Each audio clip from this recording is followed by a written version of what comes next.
एक बार मुझे बेटा बोल दिया करो रिकॉर्डिंग के लिए, मैं भूल जाता हूँ कोई बार स्टार्ट करने। आई थिंक हो गई, नहीं हुई भी।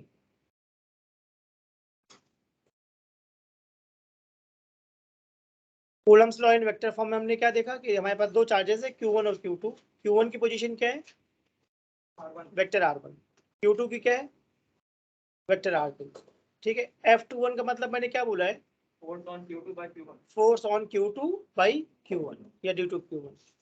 R21 का मतलब क्या है? Position of charge Q2 with respect to Q1। Triangle law हमने अप्लाई करा तो हमने देखा R1 plus R21 is equal to vector R2।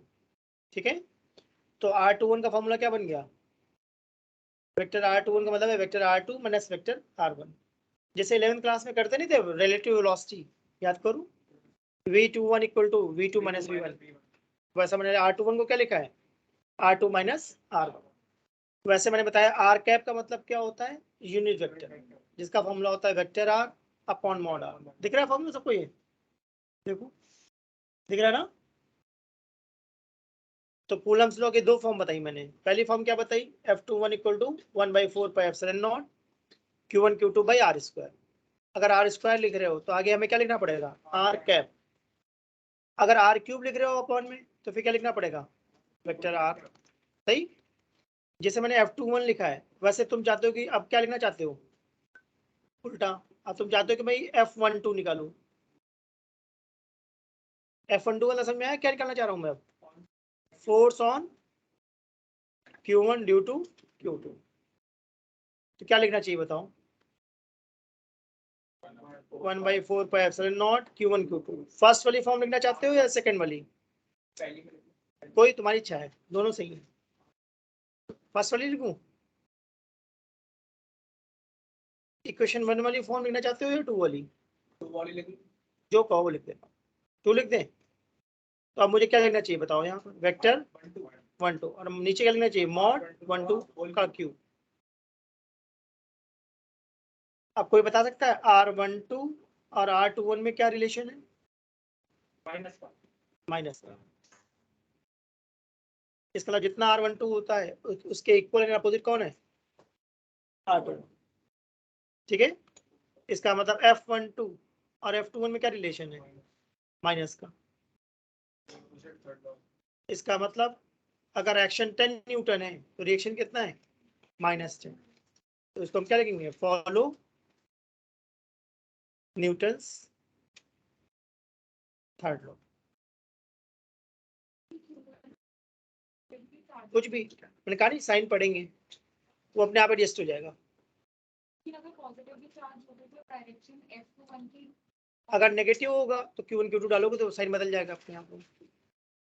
जो F12 या F21 है उसमें Q1 Q2 का चार्ज का साइन लेना है या नहीं लेना? लेना है। मैंने बोला लेना है। मैंने बोला वेक्टर फॉर्म में साइन लेते हैं, अगर अपोजिट हुआ ना तो वेक्टर अपने आप एडजस्ट कर देता है। हो जाएगी, देखो फॉर्मूले में डाल के देखो। फॉर्मूला में डालोगे अपने आप उल्टा हो जाएगा वो। मतलब हमें चिंता करने की जरूरत नहीं है, बस सीधा फॉर्मूला लगाओ आंसर आ जाएगा। प्लस माइनस अपने आप एडजस्ट हो जाता है। पर इसको नोट कर लो, इस पे या तो 3 मार्क्स की डेरिवेशन आएगी या 3 मार्क्स का न्यूमेरिकल आएगा। तो अभी मैंने क्या करवाया है? डेरिवेशन। अब क्या करवाऊंगा? न्यूमेरिकल। मैं चाहता हूँ इसको नोट कर लो एक बार।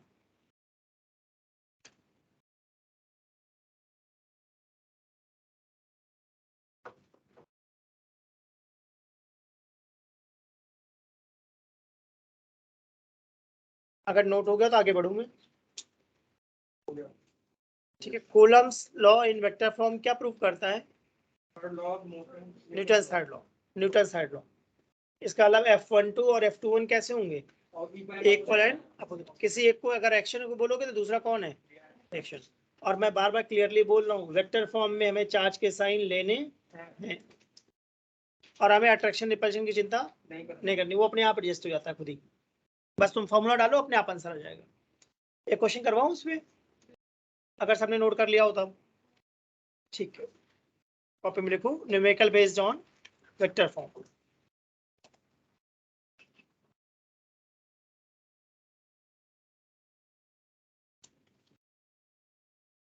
तो एग्जाम में ऐसे क्वेश्चन आएंगे। चार्ज हमारा 2 कूलम, जिसका कोऑर्डिनेट है 1,2,3।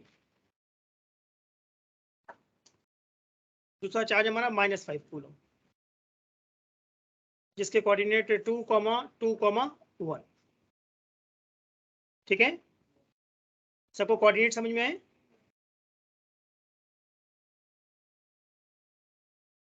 तो अब ये बताओ R1 कितना है हमारा?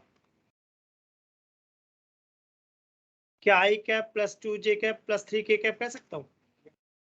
R2 कितना है? 2I cap plus 2J cap plus K cap. Perfect है। बताओ भाई सब लोग। 2I cap plus 2J cap plus K cap. ठीक है ना? अब बताओ R21 का फॉर्मूला हमने क्या पढ़ा था? देख लो भाई, R2 माइनस करो, बताओ कितना है यार R2 माइनस R1?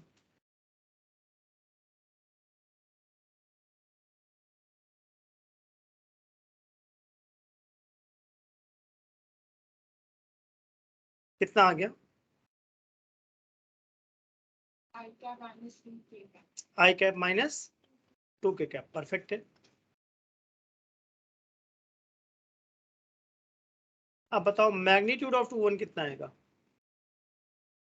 √5। बिल्कुल सही, √1 स्क्वायर प्लस माइनस 2 स्क्वायर। ठीक है, सपोज हम क्या निकालना चाहते हैं? F21 क्या था formula? K Q1 Q2 by कौन सी फॉर्म लगाना चाहते हो? नहीं, वेक्टर में भी दो फॉर्म है ना, क्यूब वाली स्क्वायर वाली? क्यूब लगा दो। चलो कुछ भी लगा दो, दोनों सेम आएगा। क्यूब लगाओगे तो यहाँ क्या लिखूंगा?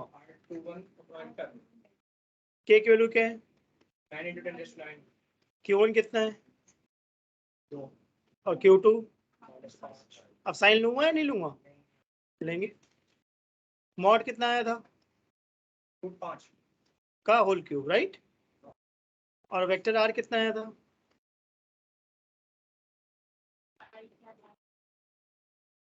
सही है, तो मुझे लगता है ये आ जाएगा 9 × 10⁻10 I cap minus 2K cap upon 5√5।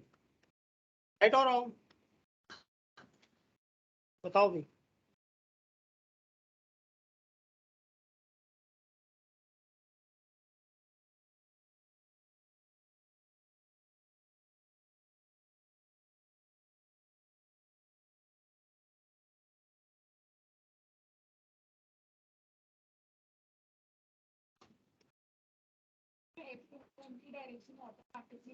वो अपने आप को एडजस्ट हो गया खुद ही।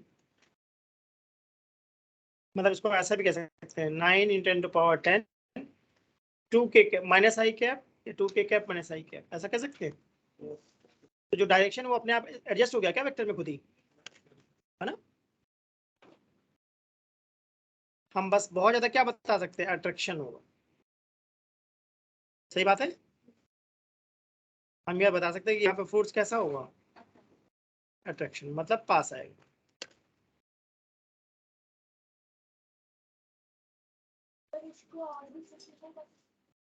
हाँ कर सकते हैं, बट मेन बात यहाँ पे कॉन्सेप्ट समझना है या सिंप्लीफिकेशन?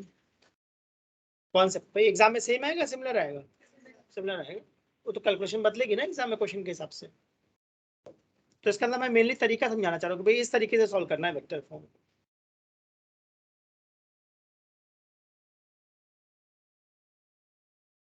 अगर दो रोप है, लास्ट टाइम बताया था मैंने, और सेटेलाइट में जहाँ पे इफेक्टिव ग्रेविटी 0 है, और उन दोनों रोप पे मैंने चार्ज लगा दिया है, तो चार्जेस क्या करेंगे? रिपेल करेंगे, और थोड़ी देर बाद कितने एंगल पे रुकेंगे? 180 डिग्री। याद है? ठीक है, उस पर कॉन्सेप्ट बताना चाह रहा हूँ, बहुत ही अच्छा कॉन्सेप्ट है। तो अगर ये नोट हो गया तो बताऊँ?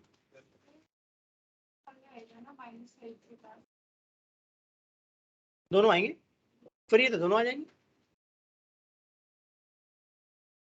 अगर नोट हो गया तो आगे बढ़े।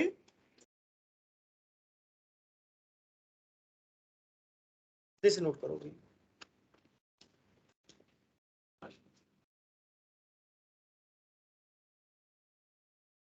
जिसको मैं के कहता हूं, तो मैंने कहा नहीं था कि शॉर्ट फॉर्म में हम के कह देते हैं, एक्चुअली इसका मतलब क्या है, पाई एप्सिलॉन नॉट। सही, ठीक है। कई बुक्स में इसको स्मॉल के कहते हैं, वैसे मैं कहता हूँ के मत लिखो, क्या लिखना चाहिए 1/4 पाई एप्सिलॉन नॉट। अगर के लिख रहे हो तो यहाँ लिखना पड़ेगा ये कौन सा के है, 1/4 पाई एप्सिलॉन नॉट वाला के। एक और के होता है डायरेक्ट्रिक कांस्टेंट, जो अब मैं पढ़ाना चाहता हूँ, ठीक है ना। कई बार बुक्स में इसको स्मॉल के कहते हैं, तो कंफ्यूज मत होना। मैं कहता हूँ चाहे स्मॉल के लिखो चाहे कैपिटल के लिखो, मतलब क्या है इसका 1/4 पाई एप्सिलॉन। ठीक है, अगला कॉन्सेप्ट लिखो डायलेक्ट्रिक कांस्टेंट।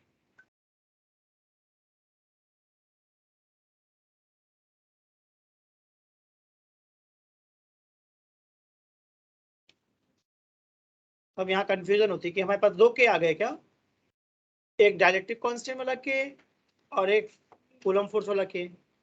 ठीक है, तो पिछले के को मैं क्या बोलता हूँ, कूलम्स कांस्टेंट। ध्यान दिया, इस के को मैं क्या बोलता हूँ, कूलम्स कांस्टेंट।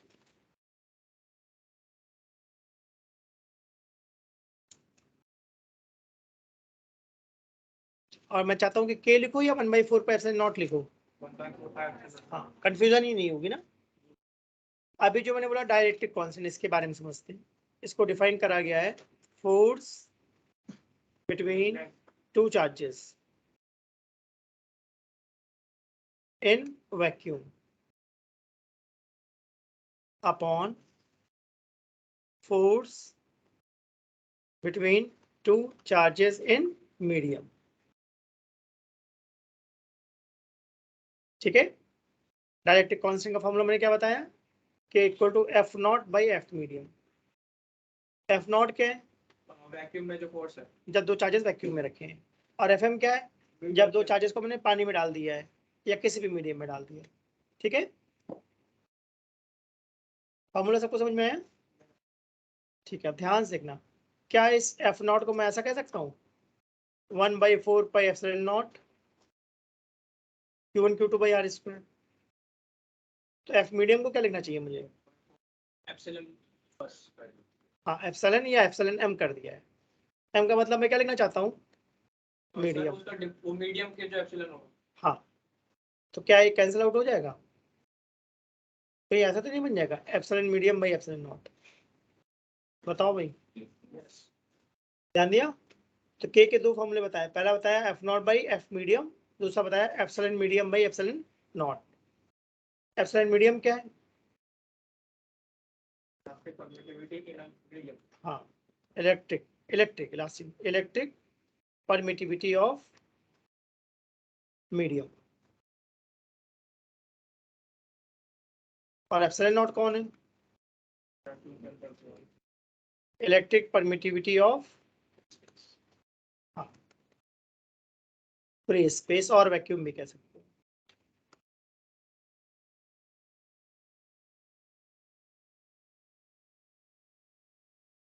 ठीक है, जिसको मैं के कह रहा हूँ ना, उसको कुछ बुक्स में एप्सिलॉन आर भी कहते हैं, एक ही बात है। ध्यान दिया, जिसको मैं के कह रहा हूँ कुछ बुक्स में मैंने देखा उसको क्या बोलते हैं, एप्सिलॉन आर, रिलेटिव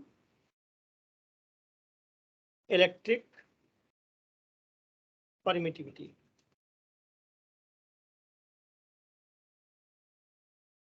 तो डायलेक्ट्रिक कांस्टेंट और रिलेटिव परमिटिविटी अलग बात है या सेम बात है, सेम बात है।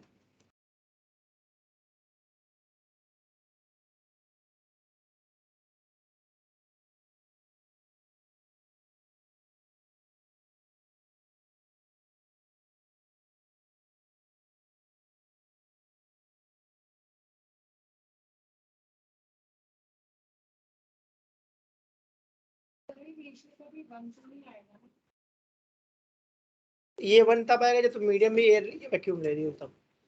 इसका मतलब मैं एक नोट लिखवाना चाहता हूँ यहाँ, फिर वो एप्सिलॉन आ रहा है। हाँ नोट में लिखवाना चाह रहा हूँ, जो के हमारा है इस के की वैल्यू हमेशा क्या होगी, इक्वल टू और ग्रेटर देन 1, अनइक्वल टू और लेस देन इनफिनिट। इसका मतलब नेगेटिव हो सकती है, नहीं हो सकती, कभी नहीं होगा। 0, 0.7, 1.7, ध्यान दिया। ठीक है, तो 1 किसके लिए होती है, वैक्यूम। मैं बोला 1 किसके लिए होती है, वैक्यूम। और इनफिनिट किसके लिए होती है, मेटल, मेटल के लिए इन्फिनाइट और वैक्यूम के लिए 1।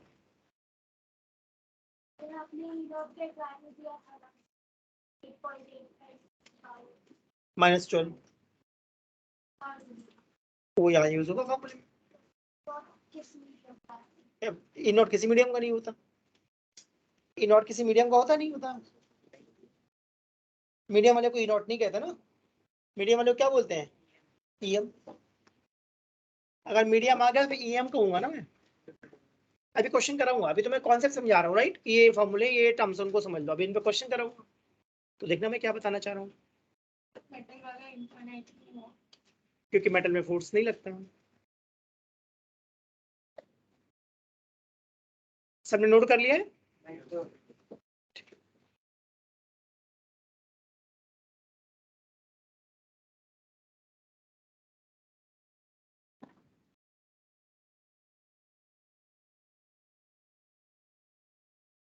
कंफ्यूजन तो नहीं हो रही? मैंने 3 एप्सिलॉन बताए, एक बताया मैंने एप्सिलॉन नॉट जो किसके लिए होता है, वैक्यूम के लिए। एक मैंने बताया एप्सिलॉन मीडियम जो किसके लिए होता है, मीडियम के लिए। एक मैंने बताया एप्सिलॉन आर जो रेशियो होता है। तो क्या एप्सिलॉन आर डायमेंशनलेस होगा?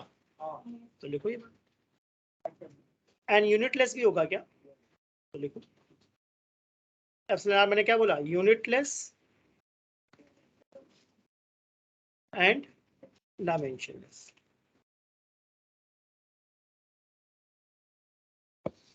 Epsilon R unitless and dimensionless है। एप्सिलॉन नॉट में यूनिट है या नहीं है? है। और एप्सिलॉन एम में है। एप्सिलॉन नॉट एप्सिलॉन एम दोनों में यूनिट है, सिर्फ यूनिट किस में नहीं है, एप्सिलॉन आर में। अब के में कंफ्यूजन तो नहीं हो रही ना? मैं 2 के लिखता हूँ, एक के कौन है हमारा, डाइलेक्ट्रिक कांस्टेंट, और एक के कौन है, कूलम्स कांस्टेंट। कूलम्स कांस्टेंट का फॉर्मूला है 1/4 पाई एप्सिलॉन नॉट, वैल्यू है 9 × 10⁻⁹। डाइलेक्ट्रिक कांस्टेंट का फॉर्मूला है F0/Fm, या फिर epsilon medium upon epsilon not, जिसकी वैल्यू 1 से कम कभी भी मिनिमम 1 होगी फॉर वैक्यूम। एयर के लिए 1.005 होती है, तो ऑलमोस्ट हम क्या मान लेते हैं, 1। प्रिसाइसली अगर बोला जाए तो वैक्यूम और एयर सेम है या डिफरेंट है? अगर प्रिसाइसली बोल रहा हूँ, मतलब बहुत माइन्यूट डिफरेंस भी देखा जाए तो डिफरेंट है। रफली बोला जाए तो ऑलमोस्ट सेम। ठीक बोला मैंने वर्ड? रफली वैक्यूम और एयर इज सेम। रफली का समझ में आ रहा है ना, थोड़ा अप्रोक्सीमेट ले लो तो। बट अगर मैं पूछता हूँ प्रिसाइसली, तो वैक्यूम का डायरेक्ट्रिक कांस्टेंट है 1, एयर का 1.005, मतलब थोड़ा ज्यादा होता है। मेटल का कितना बताया मैंने, इनफिनिट। किसी को वाटर का पता है? हाँ बढ़िया, बिल्कुल सही। फॉर वाटर लिख लो, के इज 80 और 81। ठीक है, कुछ बुक्स 80 कहती, कुछ 81 कहती है, तो मैंने 80 ले लिया है, 80 और 81। ठीक है, तो क्या तुम लोग इसका एप्सिलॉन एम बता सकते हो? ऐसा क्वेश्चन आएगा एग्जाम में।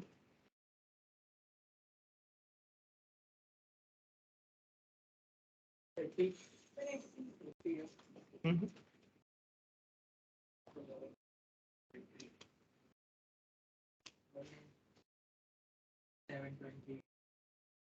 आ सकता है, वेरी गुड, ये आ सकता है। और किसी का?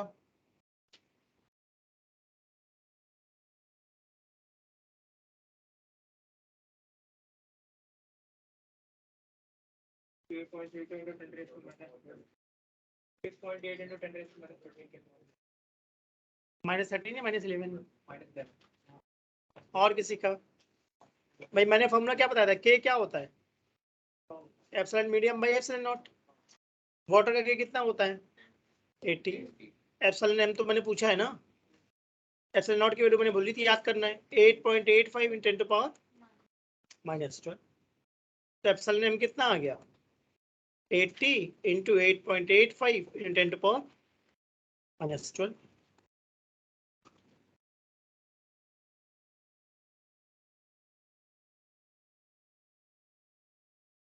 तो मेरे हिसाब से इसका आंसर आना चाहिए 7.08 × 10⁻⁻10।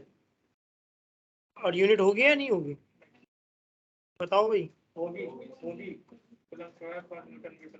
है ना, मैंने के की यूनिट बना कर करी थी। और के और एप्सिलॉन आर एक ही बात है क्या? अगर मैं एप्सिलॉन वाटर पूछ रहा हूँ, इसका मतलब मैं क्या पूछ रहा हूँ? एप्सिलॉन मीडियम पूछ रहा हूँ।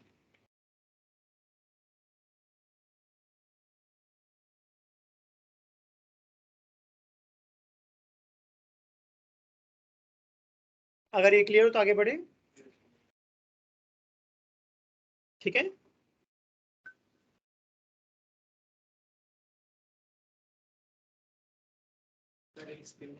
हाँ कोई बात नहीं, सबको फॉर्मूला समझ में आ गया? K is equal to F naught by F M, और मैंने 2 K बताए, कंफ्यूजन तो नहीं हो रहा ना? अगर किसी को कंफ्यूजन हो रहा है तो फिर कूलम्स वाले में K मत लिखना, फिर हमेशा क्या लिखना, F equal to 1/4 pi epsilon naught Q1 Q2 by R square. और डायरेक्ट्रिक कांस्टेंट में K का 2 फॉर्मूला है, F naught by F medium और epsilon medium by epsilon naught. सही है। एप्सिलॉन नॉट की वैल्यू फिक्स है 8.85 × 10⁻12। K बदलता रहता है। वाटर के लिए मैंने बताया 80 होता है, मेटल के लिए कितना बताया, इनफाइनाइट। माइका के लिए लिख लूं, माइका के लिए K की वैल्यू होती है 6, और वाटर के लिए मैंने बोला 80 और 81। कुछ बुक्स में 80 कहता है, कुछ में 81 कहता है। एग्जाम में जब आएगा तो बता देगा कितना है। मेटल का नहीं आएगा, आएगा, पूछेगा, इंफिनिटी का कैसे बस पूछेगा what is डायरेक्ट्रिक constant for copper, 1 mark. तो बस तुमको ये पहचानना है कॉपर क्या है, जिसका इन्फिनिट होता है, बस ऐसा क्वेश्चन आता है एग्जाम।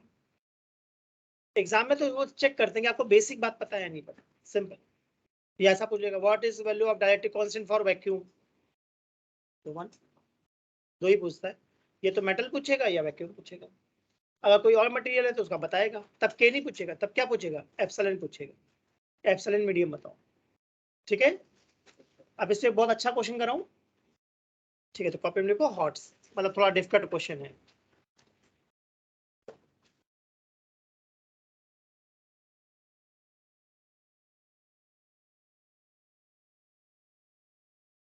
मेरे पास 2 रोप हैं जिनकी लेंथ कितनी है, L।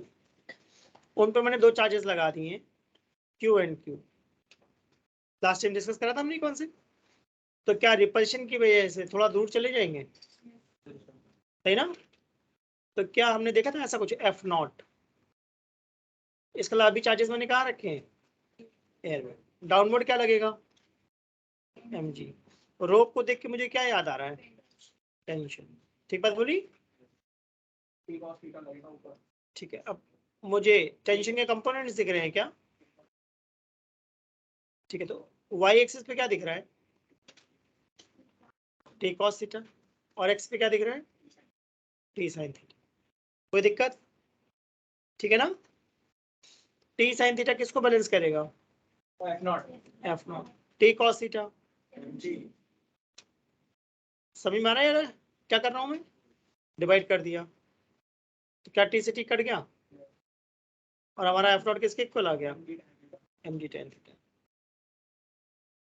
अजीब है, समझ में आया, बढ़िया। ये एक्सपेरिमेंट मैंने कहाँ करा था, एयर में। अब तुमने कहा नहीं, चलो यही सेम एक्सपेरिमेंट कहाँ करते हैं, वाटर के अंदर। मैंने एग्जांपल लिया वाटर, ठीक है ना, कुछ भी हो सकता है ये, ठीक है।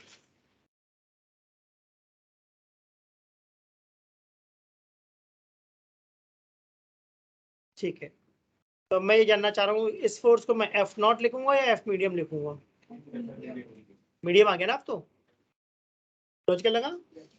इसका मतलब चार्जेस के बीच लगने वाला फोर्स मीडियम पे डिपेंड करता है, ठीक बात बोली।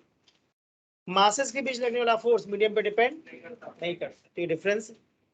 ग्रेविटेशन मीडियम पे डिपेंड नहीं करता, कूलम फोर्स मीडियम पे डिपेंड करता है, सही है। ये डॉटेड क्या बना रहा हूँ, समझ में आ रहा है, वाटर।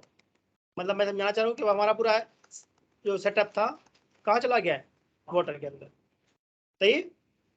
डाउनवर्ड क्या लग रहा है, mg। कोई दिक्कत, मैं अज्यूम कर रहा हूँ कि एक्सपेरिमेंट का जो एंगल है थीटा रोप का वर्टिकल के साथ, वो बदल गया है, सेम है, सेम, ऐसा मैं अज्यूम कर रहा हूँ। जरूरी कि सेम नहीं बदल जाए, बदल भी सकता है। जितना थीटा पहले था उतना ही थीटा अभी है। मैं ऐसा अज्यूम कर रहा हूँ, ठीक है। अब ध्यान से देखना, पहले अगर टेंशन T1 थी, देखना ध्यान से, T1 दिख रहा है, तो अब मैं टेंशन क्या लेना चाहता हूँ, T2। सही, इसका मतलब पानी में डालने में टेंशन सेम रहेगी या बदल जाएगी? कभी किसी ने कुएं से पानी निकाला है? अगर किसी ने निकाला होगा तो बिल्कुल साफ महसूस हो जाएगा। मैंने निकाला है, तो मैंने क्या करा, रोप ली, बकेट थी, बकेट छोड़ दी मैंने और रोप का एंड पकड़ लिया। वैसे नॉर्मली लोग धीमे धीमे डालते होंगे ना, तो मैं तो बस चेक करने के लिए मैंने करा, मैं कहीं गया था, देखा वहां पर है, तो मैं निकाल के देखता हूँ। तो मैंने क्या करा, रोप का दूसरा एंड पकड़ लिया और बकेट को छोड़ दिया, तो बकेट पूरी नीचे चली गई। तो रोप थी वो एग्जैक्ट लेंथ के बराबर होती है, ज्यादा होती है, इन जनरल ज्यादा लंबी होती है, ठीक ना। तो मैंने बकेट डाल दी, बकेट पानी के अंदर डूब गई, ठीक। तो फिर मैंने रोप को खींचना शुरू करा, तो हो सकता है 3-4 मीटर बकेट क्या थी, पानी के अंदर थी। तो शुरू में तो बहुत जल्दी खींच लिया मैंने, जैसे ही बकेट पानी से बाहर निकली, बहुत भारी हो गई बकेट। इसका मतलब मुझे बिल्कुल डिफरेंस साफ महसूस हुआ। जब तक बकेट पानी के अंदर थी मैं बड़े आराम से खींच पा रहा था, जैसे ही बकेट पानी से बाहर निकली, तो जब मैंने उसको पुल करा रोप को, तो मुझे वैसा लगा या बहुत भारी लगा? बहुत भारी लगा। और मैं पुली वाले सिस्टम से खींच रहा था, अगर मैं डायरेक्ट खींचता तो बहुत ज्यादा भारी होती। सही कह रहा हूँ मैं? तो पुली लगाने से क्या हुआ, थोड़ा हेल्प हो जाती है, पर अगर कोई डायरेक्ट पानी खींच रहा है, ऐसे वेल से निकाल रहा है, तो काफी मुश्किल काम है, अगर बड़ी बकेट है तो मैं ये बोलना चाह रहा हूँ, जब तक बकेट पानी के अंदर थी तब तक मुझे हल्की लग रही थी क्या? जैसे ही पानी के बाहर आई भारी लग रही है, क्यों? पानी के अंदर टेंशन रिड्यूस हो जाती है, पानी के अंदर टेंशन रिड्यूस हो जाती है बिकॉज ऑफ बॉयंसी। हाँ, अब ये सही बात है, पानी के अंदर बॉयंसी लगती है। मेन बात क्या है, पानी के अंदर क्या लगती है, बॉयंसी। नहाते टाइम क्या करो, बकेट में मग रखो अपना, उल्टा दबा दो बिल्कुल बेस तक, सबने करा होगा, मग को ऐसे दबा दो पूरा नीचे तक और छोड़ दो। छोड़ दोगे तो मग रुकेगा ही, वापस आ जाएगा। सही बात बोली? या मेरे पास दो बलून है, एक बलून जिसमें मैंने हवा भरी है, और एक बलून जो मैं बाहर से खरीद के लाया हूँ, हाइड्रोजन वाला। समझ में आ गया? तो जो मैंने, जिसमें मैंने हवा भरी है, उस बलून को छोड़ूंगा तो ऊपर जाएगा या नीचे गिर जाएगा? और जिस बलून में मैंने हाइड्रोजन भरवा रखी है, उसको छोड़ दूंगा तो निकल जाएगा क्या? तो ऐसा क्यों हो रहा है? तो हाइड्रोजन वाला ऊपर क्यों जा रहा है? ठीक है, एक रीजन सही है, बट ऊपर क्यों जा रहा है? अगर मून पे छोड़ूंगा तो ऊपर जाएगा या नीचे जाएगा? सोचो, अगर मून पे मैं हूं और मेरे पास दो बलून है, एक में मैंने क्या करा, एयर भरी है, और एक में मैंने हाइड्रोजन भरी है, छोड़ दिया, तो क्या होगा मून पर? तो मैं वही तो पूछ रहा हूँ, क्या होगा? कुछ नहीं होगा, वो बस स्टेबल रहेगा, मतलब मून पे ग्रेविटी है या नहीं है? हल्की है अर्थ से। अर्थ से कम है, बट ग्रेविटी तो है ना। बलून पे क्या होगा?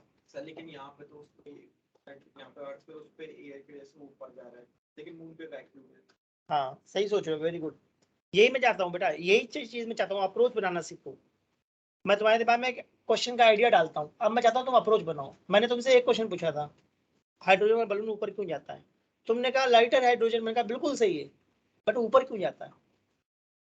लाइटर है इसलिए ऊपर जा रहा है, या बॉयंसी लग रही है इसलिए ऊपर जा रहा है? दोनों रीजन है, लाइटर भी और बॉयंसी भी। अगर मून पे मैं बलून छोड़ूंगा हाइड्रोजन वाला, तो ऊपर जाएगा या नहीं जाएगा? बताओ। नहीं जाएगा भाई, एयर की बॉयंसी के इसके ऊपर जा रहा है वो। अगर इस रूम में मुझे वेंटिलेटर लगवाने हैं या एसी लगवाना है, तो नीचे लगवाऊं या ऊपर लगवाऊं? बताओ भाई। घर का किचन याद करो, एग्जॉस्ट फैन कहाँ लगाते हैं? ऊपर लगाते हैं। क्यों लगाते हैं?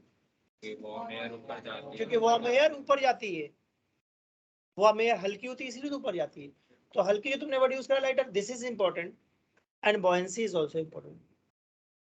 अगर किसी बॉडी के वेट से ज्यादा बॉयंसी लगेगी तो बॉडी ऊपर आ जाएगी, वेट से कम बॉयंसी लगेगी तो नीचे चली जाएगी। अगर मैं पत्थर डालूं पानी में, तो पानी में पत्थर डूब जाएगा। सही बात बोली? क्योंकि वेट ज्यादा है, बॉयंसी कम है। अब उसी पानी में मैं लकड़ी का एक ब्लॉक डाल दूं, तो मोस्ट प्रोबेबली चांस है कि लकड़ी वाला जो मैंने ब्लॉक डाला है वो फ्लोट कर जाएगा। समझ में है ना? तो इसका मतलब हाइड्रोजन वाला बलून ऊपर क्यों जा रहा है? क्योंकि उसका वेट कम है और बॉयंसी ज्यादा है। एयर वाला बलून ऊपर क्यों नहीं जा रहा? क्योंकि उसका वेट और बॉयंसी में वेट भारी है, ज्यादा है, इसलिए नीचे आ जाता है। मून पे ऊपर क्यों नहीं जाएगा? क्योंकि मून पे तो एयर ही नहीं है, तो buoyancy नहीं। ये सारी बातें मैं क्यों बता रहा हूँ? जिस क्वेश्चन को मैं ड्रॉ कर रहा हूँ, हमारा ऑब्जेक्ट कहाँ पर रखा है? पानी में। इसका मतलब मुझे क्या दिख रहा है? वाटर की buoyancy भी तो लग रही है। लॉजिकल लगा? हाँ, मैंने एग्जांपल दिया ना, रोप वाला एग्जांपल। जब तक बकेट पानी में थी मैंने बड़ा आराम से खींच लिया ना, हल्की लग रही थी, जैसे ही हवा में बहुत भारी हो जाएगी। इसका मतलब मैंने टेंशन टी दिया या T1 T2 दिया? समझाने के लिए कि जब तक एयर में थी तब तक टेंशन क्या होगी? ज्यादा होगी, जैसे ही पानी में डालोगी टेंशन कम हो जाएगी। तो क्या ऐसे कॉन्सेप्चुअल क्वेश्चन पूछ सकते हैं एग्जाम में? आप ये बताओ, टेंशन के कंपोनेंट दिख रहे हैं? बताओ भाई। बढ़िया, सबको दिख रहा है ये? ठीक। मैं जानना चाहता हूँ T2 साइन थीटा क्या कर रहा है? एफ मीडियम को बैलेंस कर रहा है। बढ़िया।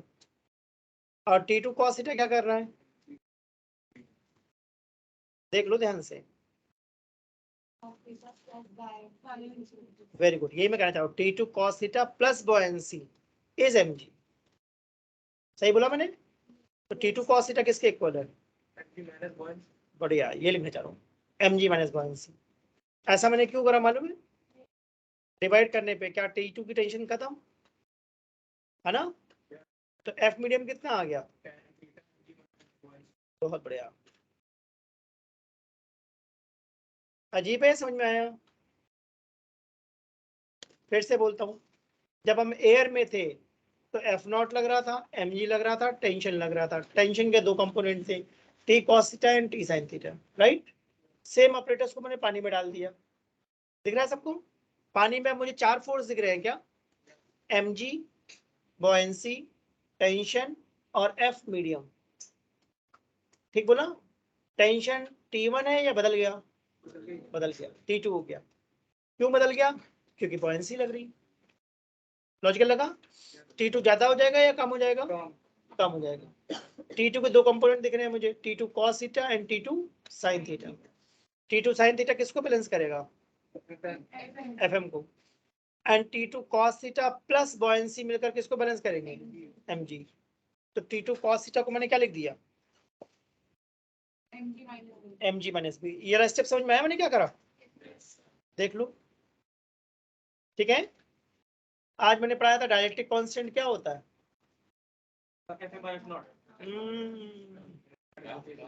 डायलेक्ट्रिक कांस्टेंट क्या बताया था? F0 by FM। ध्यान से पढ़ो भाई, उल्टा मत कर देना। F0 बाई FM बोला था मैंने। तो F0 तुमने कितना निकाला? mg tan theta. और FM क्या था? तो फिजिक्स का कमाल समझ में आ रहा है ना, कहाँ की बात कहाँ पहुंच जाती है। ध्यान दिया इस क्वेश्चन में क्या खास बात है? डायरेक्ट कांस्टेंट भी आ गया, टेंशन भी आ गई, buoyancy भी आ गई, F0 भी आ गया, F मीडियम भी आ गया। तो क्या tan थीटा से tan थीटा काट दूं? तो क्या हमारे पास फॉर्मूला बन गया? mg upon mg minus B. सही है? ठीक है, इसको नोट कर लो, फिर आगे डिस्कस करते हैं। मैंने बोला था कि ऐसा हमने एक्सपेरिमेंट करा जिसमें थीटा चेंज।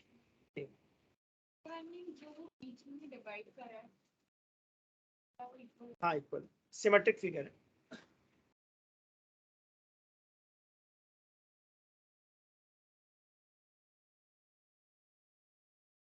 और जब मैं कोई कॉन्सेप्ट बताना चाहता हूँ तो मैं मोस्ट कॉम्प्लेक्स केस लूंगा या बहुत आराम से समझ में आने वाला केस? इजीएस्ट केस लूंगा। अगर इजी समझ में आ गया तो मीडियम आ जाएगा, जब मीडियम आ जाएगा तो डिफिकल्ट भी हो ही जाएंगे क्वेश्चन। तो इसको मैंने इजी क्वेश्चन बोला है या हॉट्स बोला है? अच्छा कॉन्सेप्ट है, मतलब ये एग्जाम में परेशान करेगा ये।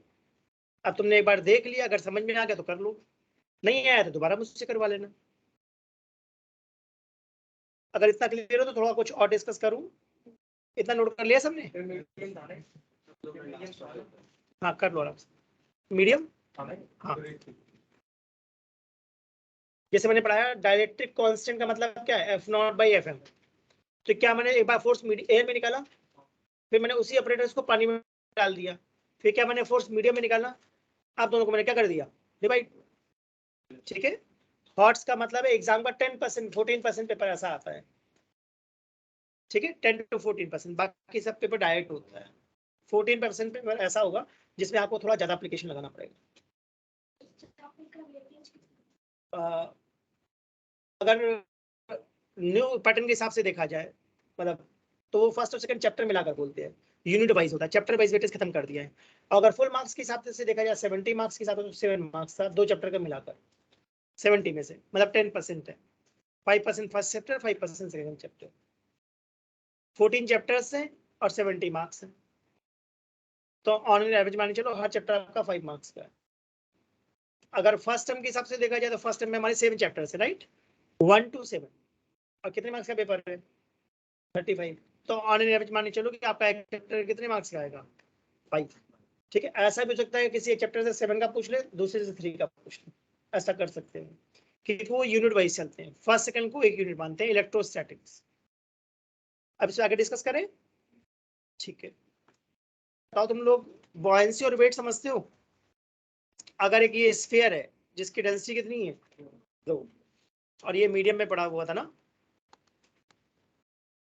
मीडियम की डेंसिटी मैंने कितनी मान ली सिग्मा, तो मास को मैं क्या ले सकता हूँ, वॉल्यूम इंटू डेंसिटी, सही ना, मास को लिखूंगा वॉल्यूम इंटू डेंसिटी, किसकी डेंसिटी, स्फीयर, सोच लो, सही बात है।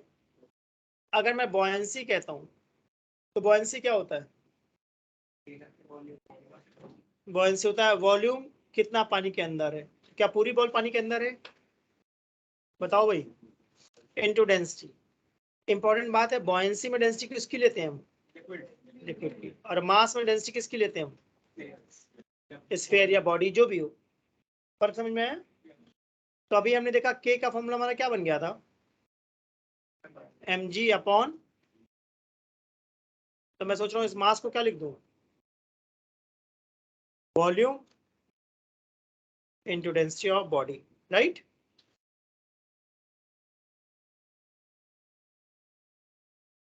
ठीक है, बॉयंसी को क्या लिख दूं, volume into density of liquid into g. मुझे लगता है 4/3 पाई कॉमन है क्या, और जी भी लगता है कॉमन है, सही। के कितना आ गया, रो अपॉन रो 1। तो मैंने बोला ये हॉट है, इसका लेवल 3 का क्वेश्चन है भाई। बॉयंसी अमाउंट से डिपेंड करता है, इससे हम कम वाटर लें, बॉयंसी इंक्रीज और डिक्रीज। बॉयंसी डिपेंड करता है कि जो ऑब्जेक्ट डालने हैं वो पानी के अंदर कितना है। जैसे कि अगर मैं एक ऑब्जेक्ट को स्विमिंग पूल में डाल दूं, तो मैं एक ऑब्जेक्ट को सी में डाल दूं, उससे कोई फर्क नहीं पड़ता।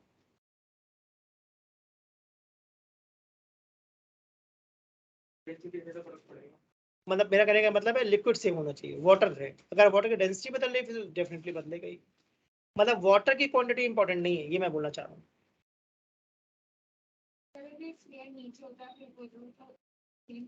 हाँ, अगर स्फीयर आधा अंदर आधा बाहर है तो अंदर वाला वॉल्यूम होगी, पूरा अंदर है तो पूरा वॉल्यूम। जैसे मैंने बोला बॉयंसी का फॉर्मूला क्या है, जितना पानी के अंदर है उतना वॉल्यूम, तो मेरे डायग्राम में कितना अंदर है फुल, इससे मैं पूरा वॉल्यूम लिया। अब मान लो तुम्हारा क्वेश्चन ऐसा आ जाए, ऐसा स्फीयर है, तो हम वॉल्यूम V2 लेंगे, V1 लेंगे या V1 प्लस V2 लेंगे, बॉयंसी में हम लेंगे V1, और वेट में लोगे V1 प्लस V2। देख लो भाई सब लोग, वेट में कितना वॉल्यूम लेते हैं पूरी बॉडी का, और बॉयंसी में कितना वॉल्यूम लेते हैं जितना अंदर। ऐसा 8th क्लास से पढ़ाया नहीं गया था आर्किमिडीज में, buoyancy equal to weight of liquid displaced, जितना लिक्विड हटाओगे उतना ही बॉयंसी लगेगी।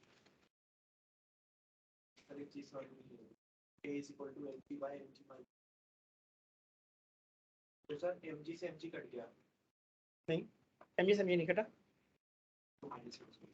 कॉमन लिया मैंने। देखो अभी हमने फॉर्मूला क्या बनाया था, k equal to mg upon mg minus b, फिर मैंने न्यूमरेटर और डिनोमिनेटर में कॉमन ले लिया था जो कॉमन था, वो मैंने मल्टीप्लाई सर सर अभी जो हमने हॉट्स का बनाया था सर उसमें क्यों इक्वल और अनइक्वल चार्ज कैसे हो सकता है? हाँ बेटा कैसे हो सकता है। मैं हमेशा एक ही बात बोलता हूँ बेटा, मैं तुम्हें समझाने के लिए सबसे मुश्किल क्वेश्चन उठाऊंगा या सबसे आसान, और 99% क्वेश्चन इससे बन जाएंगे। अब अगर मैं इसको जानबूझकर डिफिकल्ट बनाना चाहता हूँ तो क्या करूंगा, चार्जेस Q1 Q2 है, मास M1 M2 है, फिर तो बहुत कुछ बन सकता है ना, बनाने के लिए बहुत कुछ बन सकता है। बट जो मैंने बताया, क्या तुम लोगों को 70-80% बात समझ में आई मैं क्या बोल रहा हूँ, बस काम खत्म। तो फिर वो जो हॉट्स वाला क्वेश्चन था उसमें वो जो बॉक्स थे वो ऊपर से कल करेंगे रिपल करेंगे, रिपल करेंगे क्या चीज, डिस्टेंस सेम रहेगा दोनों बॉक्स। वो हम अज्यूम करें ना बेटा। देखो मैंने यहाँ क्या बोला था कि थीटा हमारा सेम है या बदल गया है, तो डिस्टेंस भी सेम रहेगा। मतलब आपने जब वैक्यूम वाला क्वेश्चन किया था क्राइटेरिया लेके बट स्पेस में, तो वहां तो जी था ही नहीं, तो वहां बढ़ जाएगा, वहां बढ़ जाएगा। आई होप सबको क्लियर हुआ मैंने क्या बोला। तो सबको डायरेक्ट कांस्टेंट वाली बात समझ में आ गई ना, कि मीडियम में कैसे लगाते हैं और वैक्यूम में कैसे लगाते हैं, स्केलर फॉर्म में कैसे लगाते हैं और वेक्टर फॉर्म में कैसे लगाते हैं। तो एक और अच्छा क्वेश्चन करा दूं हॉट्स लेवल का, कॉपी मेरी डालो, इक्विलिब्रियम, इस पे भी हॉट्स लिखना, मतलब ऐसे क्वेश्चन आते हैं एग्जाम में।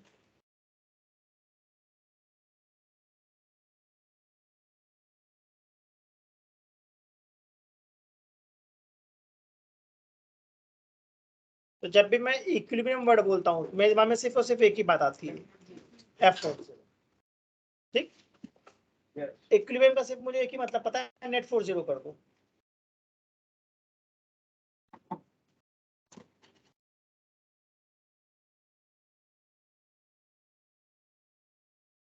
ठीक है, अब देखो इस पे क्वेश्चन कैसे आते हैं। ठीक है, थोड़ा ध्यान से सुनना, ये बुक में नहीं दिया बट एग्जाम में आता है।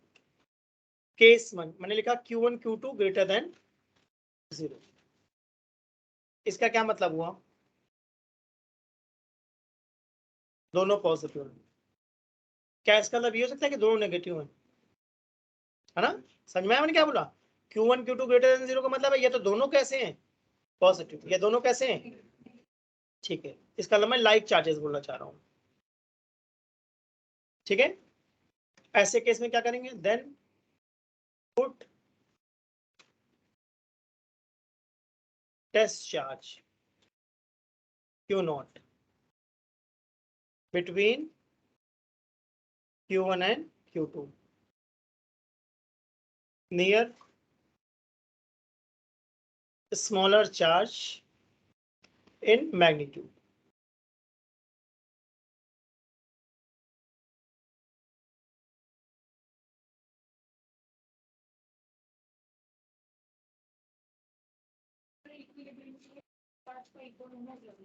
नहीं मैंने तो कब कुछ नहीं बोला, मैंने चार्ज की तो बात ही नहीं करी। मैंने क्या बोला, इक्विलिब्रियम का क्या मतलब है, बस, और मैंने कुछ बात ही नहीं करी। मैंने बोला इक्विलिब्रियम का सिर्फ एक मतलब है, फोर्स 0, चार्ज इक्वल है अनइक्वल है उससे कोई फर्क नहीं पड़ता।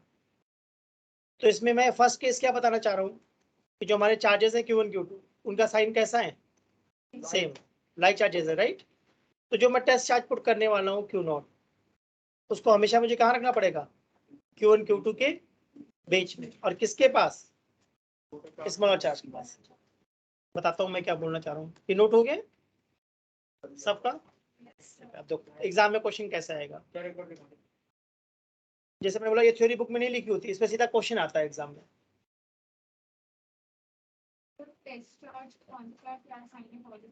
कुछ भी, कोई फर्क नहीं पड़ता, जनरली पॉजिटिव लेते हैं, ले कुछ भी सकते हैं। तो देखो इसमें क्वेश्चन कैसे आता है, चलो ध्यान से देखना। एक चार्ज मेरा है +4 कूलम, दूसरा चार्ज है मेरा +9 कूलम।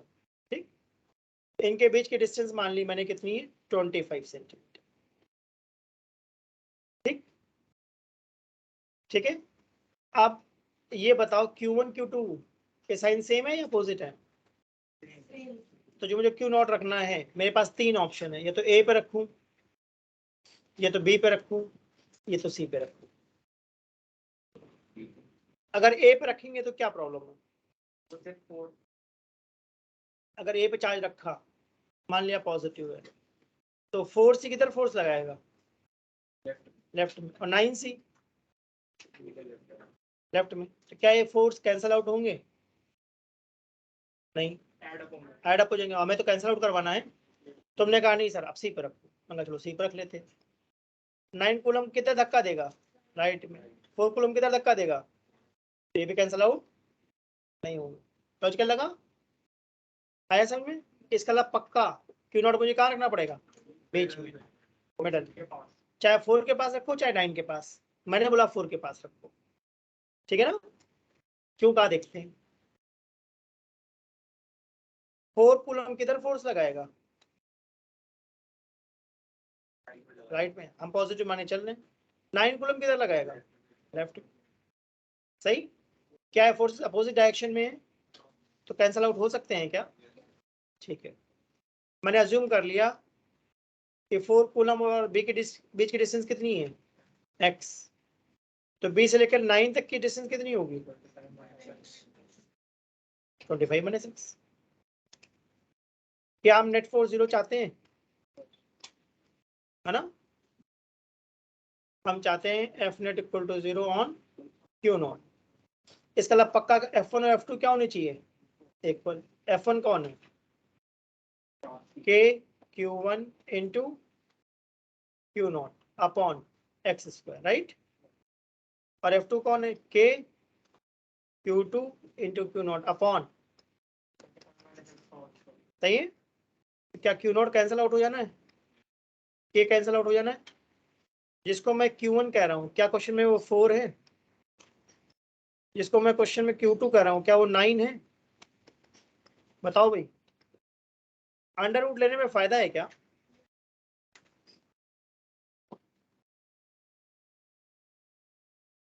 क्रॉस मल्टीप्लाई कर दो।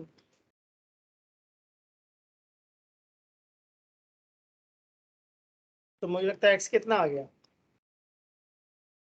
तो सेंटीमीटर मीटर में करना चाहिए, कर दो।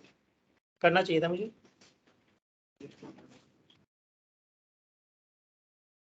देखो मैंने 10 टू पावर -4 से मल्टीप्लाई कर दिया क्या?